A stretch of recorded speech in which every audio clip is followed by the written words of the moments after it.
Hello welcome to SK anime nerdish 397வது episode தான் பார்க்க போகிறோம். சாண்ட் வில்லேஜ்லேருந்து ஒருத்தன் இந்த டெஸ்ட்டுக்கெலாம் அசால்ட்டாக எவன் வேணா ஆன்சர் பண்ணுவான்டா, எவன் வேணா ஈஸியாக பாஸ் ஆகிடுவானான்னு சொல்லிட்டு இருப்பான். சரிடா தம்பி, அப்போ நீ எந்த கொஸ்டினுக்கு ஆன்சர் பண்ண போகிற நெஜி கேட்க, அதெல்லாம் நான் எந்த விளக்கன்னைக்கு உங்கள்கிட்ட சொல்லணும், எல்லாரும் சேர்ந்து ஒரு முடிவு எடுத்தாதான்டா அது கரெக்டாக இருக்கும்னு சொல்லிட்டு இருப்பான் நிஜி. சிக்கமாரு பார்த்துட்டு நெஜி இதை பிளான் போட்டான் போல, அது வேறு எல்லாருக்கிட்டையும் சொல்லிட்டு இருக்கானே அப்படின்னு சொல்லிட்டு இருப்பான். மாதிரி உடனே சரி என்ன அவன் லூஸா, எதுக்கு அவன் பிளான் எல்லாருக்கிட்டையும் சொல்லிட்டு இருக்கான் அப்படின்னு சொல்லி கேட்டிருப்பா. இதுலேயும் கண்டிப்பாக எதனா ஒரு பிளான் இருக்கும் அப்படின்னு சொல்லிட்டு இருப்பான் சிக்கமாரு. நம்ம என்ன ஆன்சர் பண்ண போகிறோம், நம்ம டீம்மேட் எல்லாருக்கும் சொல்ல போகிறோம். 4 வாட்டி வைப்ரேஷன் தட்ட போகிறேன், இதை கண்டிப்பாக பண்ணோம் அப்படின்னா அந்த வைப்ரேஷன் கண்டிப்பாக அந்த சைடும் போயிடும் அப்படின்னு சொல்லிட்டு இருப்பான் நிஜி. இன்னட்டை யோசிச்சு பார்க்குறா, இவன் சொல்கிறதெல்லாம் பார்த்தா இப்போ நம்ம 4 வாட்டி வைப்ரேஷன் பண்ணோம் அப்படின்னா அவங்க 40 மார்க் எடுத்தாங்க அப்படின்னா நம்ம 30 மார்க் எடுத்தாலுமே பாஸ் ஆக முடியாது, 110 தான் வரும். ஒருவேளை அவங்க கொஞ்சம் வச்சாங்க கூட நான் 40 எடுத்ததுக்கு அப்புறம் அவங்க 30 எடுத்தா ஈஸியாக பாஸ் ஆகிடலாமே அப்படின்னு சொல்லிட்டு இன்னட்டை வச்சுட்டு இருப்பா. 4 வைப்ரேஷன் கண்டினியூவாக போட்டேன் அப்படின்னா எல்லாருமே பாஸ் ஆயிடலாம் அப்படின்னு சொல்லிட்டு இருப்பான் நிஜி. என்னடா சொல்ற, எல்லாரும் பாஸ் ஆயிடுவானுங்களா?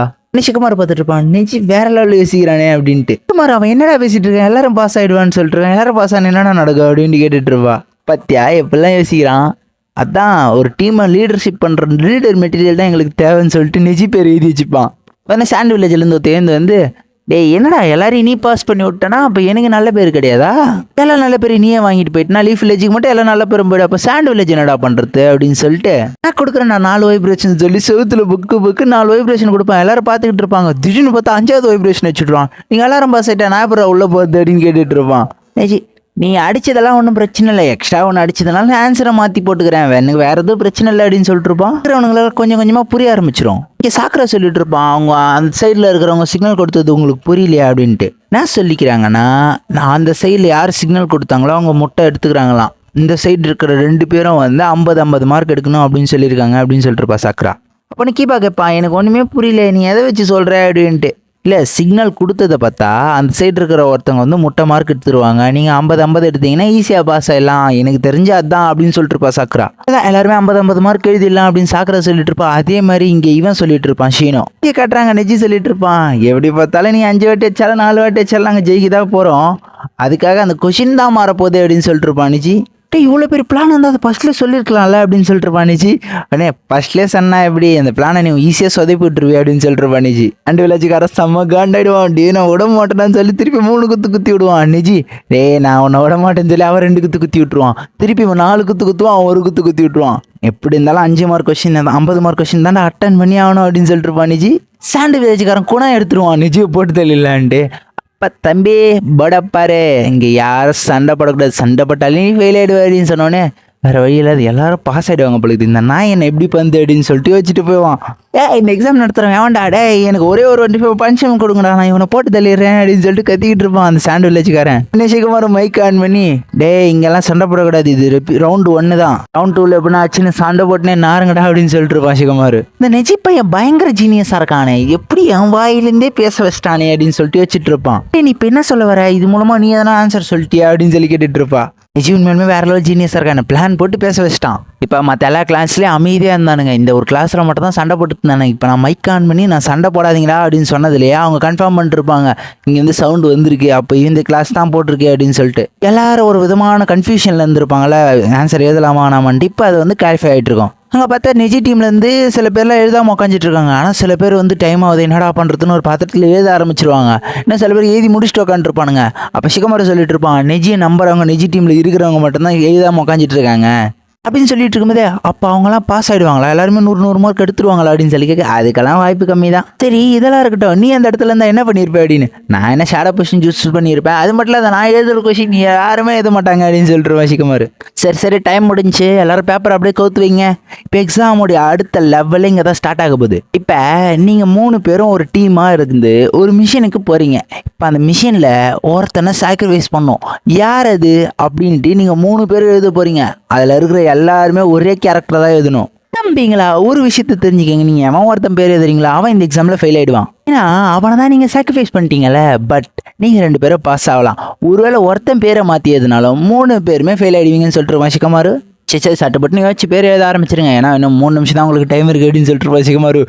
மாதிரி இதெல்லாம் பார்த்துட்டு டே என்னடா சைக்கோ கில்லர் மாதிரி பண்ணிட்டு இருக்கான், இவங்ககிட்ட யாரா எக்ஸாமை கொடுத்தது அப்படின்னு சொல்லிட்டு வச்சுட்டு இருப்பா.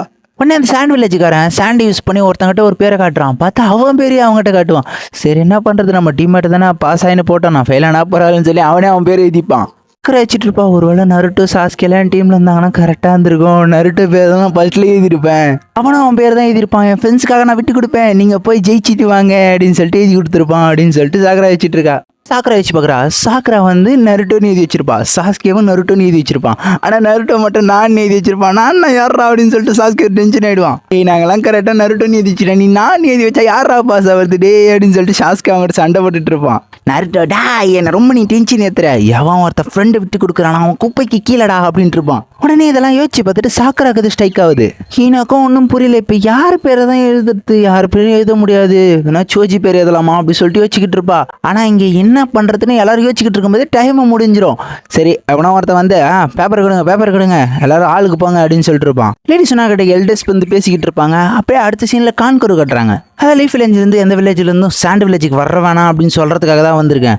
டீமன் சாண்ட் ரொம்ப ஆபத்தான இடம். சாண்ட் வில்லேஜஸ் இருந்து நாங்கள் அதெல்லாம் ஈஸியாக பார்த்துப்போம். பட் லீஃப் வில்லேஜ்லேருந்து வந்தால் அவங்களுக்கு அது ரொம்ப கஷ்டமாக இருக்கும், மற்ற வில்லேஜுக்காரங்களுக்கும் அது ரொம்ப கஷ்டமாக இருக்கும். அதனால தான் நாங்கள் வேணான்னு சொல்கிறோம் அப்படின்ட்டுருப்பா.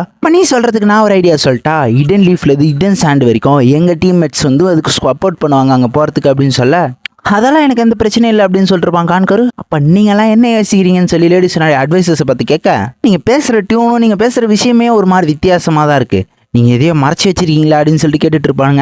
உடனே அந்த எல்லாம் சொல்லிட்டு இருப்பாங்க, எனக்கு தெரிஞ்சு ரயன் வில்லேஜ் மேலேயும் சரியான டவுட் இருக்குது, நாங்கள் டான்ஸோ பார்க்க போயிருந்தோம், டான்ஸோ சொல்லிட்டு இருந்தோம், டான்ஸோக்கு நான் நிறைய ஹெல்ப் பண்ணியிருக்கேன், அதனால நானும் அவனை ஒரு திக்கு தோஸ்து மாதிரி என்ன ஹவுஸ் அரெஸ்ட் பண்ணி வச்சிருக்கும் போது கூட நான் அவங்ககிட்ட கான்டாக்டில் தான் இருந்தேன் அப்படின்னு எல்லாத்தையும் சொல்லிட்டு இருப்பான். இப்போல்லாம் எதுக்காகடா இதெல்லாம் அவங்ககிட்ட சொல்லிட்டு இருக்கு அப்படின்னு சொல்லி அவங்க கேட்டுக்கிட்டு இருப்பாங்க. போது நான் என்ன சொல்ல வரேன்னா, ஸோ அந்த அளவுக்கு என் கூட கான்டாக்டில் இருந்தான். அப்படியாப்பட்ட ஒருத்தன் திடீர்னு எங்களுக்கு எந்த மெசேஜுமே பண்ணுறதில்ல, எனக்கு இது வரைக்கும் அவன் மெசேஜ் எதுவுமே வரல கொஞ்ச நாள் அப்படின்னு சொல்லிட்டு இருப்பான். ஒரு வேளை அந்த பயபுல என்ன சந்தேகப்பட்டான், அப்போ நான் அவன் நினச்சா என்ன அசால்ட்டாக கொண்டுடுவான். அப்படி இருக்கும்போது அவன் எதுக்காக எனக்கு மெசேஜ் அனுப்பல, அவன் சந்தேகம் பட வாய்ப்பில்லை. இப்போ இங்கே எது தப்பாக இருக்குது அப்படின்னு சொல்லிட்டு இருப்பான். ஆன்சோ பற்றின பல சீக்கிரட்ஸ் என்கிட்ட இருக்குது, அப்படி இருக்கும்போது என்னை உயிரோட விடவே மாட்டான், அப்படி என்னை நம்புறான் அப்படின்னும் போது அவன் எனக்கு ஒரு மெசேஜ் கூட பண்ணல, எனக்கு அதிலே டவுட்டாக இருக்குது. இது மட்டும் இல்லாத ரயன் வில்லேஜில் கொஞ்ச நாளாகவே நடவடிக்கை சரியில்லை, எனக்கு தெரிஞ்சு ஒருவேளை ஆன்சோ உயிரோட இல்லாமல் போகவும் வாய்ப்பு இருக்குது அப்படின்னு சொல்லி அவங்க 2 பேரும் ஷாக் ஆகிடுவாங்க. எனக்கு டவுட்டாக இருக்குது, உங்கள்கிட்ட சொல்லிட்டேன்பா, சரி இது எதுன்னு போய் சொன்னாலும் சொல்லிடுங்க. அது மட்டும் இல்லாத இடன் ரயன் வில்லேஜ் மேலே கொஞ்சம் கவனத்தோடு இருங்க, அங்கே வந்தவங்க மேலேயும் கொஞ்சம் கவனத்தோடு இருங்க அப்படின்னு சொல்லிட்டு இருப்பான். சொன்னாரே கேட்டுட்டு இருப்பா, இதெல்லாம் எதுக்கு இந்த நான் இப்போ சொல்கிறான் அப்படின்ட்டு. உடனே அந்த அட்வைசர்ஸ் சொல்லுவாங்க, டான்ஸோ மோசமானவன் தான், பட் இடன் லீஃப் வில்லேஜுக்காக உயிரிங் கொடுப்பான் அப்படின்னு சொல்லிட்டு இருப்பானுங்க. சரி நான் நம்புறேன், இடன் ரெயின் வில்லேஜ் தானே, அது மேலே இன்னும் கொஞ்சம் சர்வே கோட்ஸை ஏற்றி விடு, கொஞ்சம் அதுக்கு மேலே அதிகமாக கண்ணு வச்சுக்கோங்க அப்படின்னு சொல்லிட்டு இருப்பா சாக்கரா. யாரெல்லாம் அவங்கவுங்க பேர் எழுதுனாங்களோ அவங்களாம் அங்கேயே உட்காந்துட்டு இருக்காங்க, ஏன்னா அவங்களாம் ஃபெயிலு. வெளியே வந்திருக்கானுங்க, வெளியே நின்றுட்டு இருக்க எல்லாருமே பாஸ். சிக்கம் வருவோடனே கங்க்ராச்சுலேஷன் நீங்கள் எல்லாரும் பாஸ் ஆகிட்டீங்க அப்படின்ட்டு இருப்பான். உடனே எல்லாரும் ஜாலியாக இருப்பானுங்க. உடனே எலி சொல்லிட்டு இருப்பான், ஓய் நீ கரெக்ட் டைமில் சிக்னல் கொடுத்த ஓய், இல்லைனா நம்ம எல்லாரும் ஃபெயில் ஆகிட்டு இருப்போம் அப்படின்னு சொல்லிட்டு இருப்பான். சாண்ட் வில்லேஜுக்காரன், டேய் நான் தாரீங்களா, நீங்கள் 3 பேர் எப்படா வந்தீங்க, உங்கள் டீம்லேருந்து ஒருத்தர் ஹெல்மெட் ஆகிருக்கனால அப்படின்னு சொல்லிட்டு இருப்பான். தம்பி ரூல்ஸ் எல்லாம் ஒழுங்காக படிக்க மாட்டியா, அதில் என்ன போட்டு இருந்துச்சு, யார் 3 பேர் சேர்ந்து ஒரு பேர் எழுதுறீங்களா அவன் ஹெல்மெட் இருந்துச்சு, நாங்கள் யாருமே 6 பேர் எழுதலையே, பிளாங்க் ஷீட்டை தானே கொடுத்தோம், அப்போ எப்படி நாங்கள் டீமில் ஹெல்மெட் ஆக முடியும் அப்படின்னு சொல்லிட்டு இருப்பான். நிஜி என்னது பிளாங்க் ஷீட்டு கொடுத்தியா தம்பே, இது வந்து டீம் மேட்ச், டீம் எக்ஸாமில் வந்து அடுத்தவன் டீம்மேட் போனாலும் பிரச்சனை இல்லைன்னு பேர்லாம் எழுதக்கூடாது. அங்கே பாரு சுற்றி முற்றி பாரு எல்லாரும் 3 பேராக தான் நிற்கிறாங்க, ஏன்னா யாருமே அவங்க டீம்மேட் வெளியே போனால் பரவாயில்லன்ட்டெல்லாம் பேர் எழுதி கொடுக்க மாட்டாங்கன்னு சொல்லிட்டு இருப்பான். நிஜி சமயம் உன் டீம்மேட்டை வெளியே விட்டு கொடுத்து நீ ஒரு பெரிய துரோகி ஆகிட்டு அப்படின்னு நிஜி சொல்லிட்டு இருப்பான். உடனே மாதிரி சொல்லிட்டு இருப்பா, சரி ஓகே ரவுண்ட் 2 ஆரம்பிப்போமா. ரவுண்ட் 2 வந்து டீம் பேட்டில், அதனால இதில் எல்லாரெல்லாம் கலந்துக்க முடியாது, இதில் கலந்துக்கிறதுக்குன்னு ஒரு ரூல்ஸ் இருக்குது. மெயினாக இந்த டீமில் 3 பேர் கீழே இருக்கிறவனுங்களாம் இங்கே வந்து கலந்துக்க முடியாது, அவனுங்களாம் வீட்டுக்கு கிளம்புங்க அப்படின்னு சொல்லிட்டு இருப்பா. தம்பி எங்கள் டீமில் 3 பேர் இருந்தால் மட்டும் போதாது, இப்போ வந்து 2வது ரவுண்டு வந்து இடன் சாண்ட் வில்லேஜில் நடக்க போகுது, அதனால் நீங்கள் சாண்ட் வில்லேஜுக்கு போகணும், இங்கேருந்து 3 நாளைக்குள்ளே சாண்ட் வில்லேஜ் போகணும், அதுவும் வந்து நீங்கள் தான் தனியாக போக போகிறீங்க டீமாக. இதில் வந்து ஃபர்ஸ்ட் ரவுண்டில் ஃபைட் பண்ணக்கூடாதுன்ற ரூல்ஸ் இருக்குது, ஆனால் செகண்ட் ரவுண்டில் எந்த ரூல்ஸும் கிடையாது, நீங்கள் அடிச்சுக்கின்னு நாரிக்கின்னு கூட போகலாம் அப்படின்னு சொல்லிட்டு இருப்பா. அப்படி பேசிக்கிட்டே இருக்கா நிஜி, ஏய் சும்மா வளவலன்னு பேசிகிட்டு இருப்பாங்க, நாங்கள் வாடா போகலாம் அப்படின்னு சொல்லிட்டு ஓட ஆரம்பிச்சிருவாங்க. முக்கியமான விஷயம் சொல்ல மறந்துட்டேன், ஃபஸ்ட்டு போகிற 30 டீமை மட்டும் தான் நாங்கள் எடுத்துப்போம், மற்ற எல்லாரும் ஃபெயிலு தான் அப்படின்னு சொல்லிட்டு இருப்பா. இன்னும் நின்றுக்கிட்டே இருக்கீங்க, நான் தான் மொத்தத்தையும் சொல்லிட்டு கிளம்புங்க அப்படின்னு சொல்லிட்டு இருப்பா. ஆக்கிர வச்சுட்டு இருப்பா, வா போகலாம் அப்படின்னு சொல்லிட்டு. உடனே ஃபஸ்ட்டு போகிற 30 டீம் தான் பாஸ், அப்போ மற்ற எல்லாரும் ஃபெயிலா அப்படின்ட்டு கத்திக்கிட்டு இருப்பானுங்க. சிக்கமாரி சொல்லிட்டு இருப்பான், எனக்கே பாவமாக தான் இருக்கு, அடுத்த வாட்டி ஒரு நார்மல் டெஸ்ட்டு வச்சிடணும் அப்படின்னு சொல்லிட்டு இருப்பான். நிச்சயம் ஆனால் வேகத்தில் முன்னாடி வேகமாக போயிட்டு இருக்க திடீர்னு நிஜிக்கு ஏதோ ஸ்ட்ரைக் ஆகுது. உடனே அவன் பியாக்க கண்ணை போட்டு பார்க்குறான். 4 டீம் முன்னாடி போயிட்டு இருக்காங்க. புரியல, நமக்கு முன்னாடி ஒரு டீம் போகுது, இதில் ஏதோ எனக்கு டவுட்டாக இருக்குது அப்படின்னு சொல்லிட்டு இருப்பான் நிஜி. உடனே சாக்கரா டீம்லேருந்து எல்லா டீமும் வேகமாக போக ஆரம்பிச்சிடும். கொடுத்த இன்ஃபர்மேஷனை சாண்ட் வில்லேஜுக்கு கழுகுல அனுப்பிச்சிருவாங்க. லார்ட் காசேக்காக ரவுண்ட் 1 முடிஞ்சு ரவுண்ட் 2க்கு எல்லாருமே வந்துகிட்டு இருக்காங்க சாண்ட் வில்லேஜுக்கு அப்படின்னு சொல்லிட்டு இருப்பான். சரிடா, நம்ம வில்லேஜுக்கு தானே வராங்க, நல்ல விஷயம் தான் அப்படின்னு சொல்லிட்டு இருப்பாங்க. காரா நம்மளும் தயார் பண்ணுவோமா அப்படின்னு காரா சொல்றதோட இந்த எபிசோட் முடியுது. அடுத்த எபிசோட் முடிஞ்சு ட்ரை பண்ணுற வீடியோ காலில் கேட்பட்ட சேனலுக்கார சப்ஸ்கிரைப் பண்ணுறேன். பாய் ஹால்.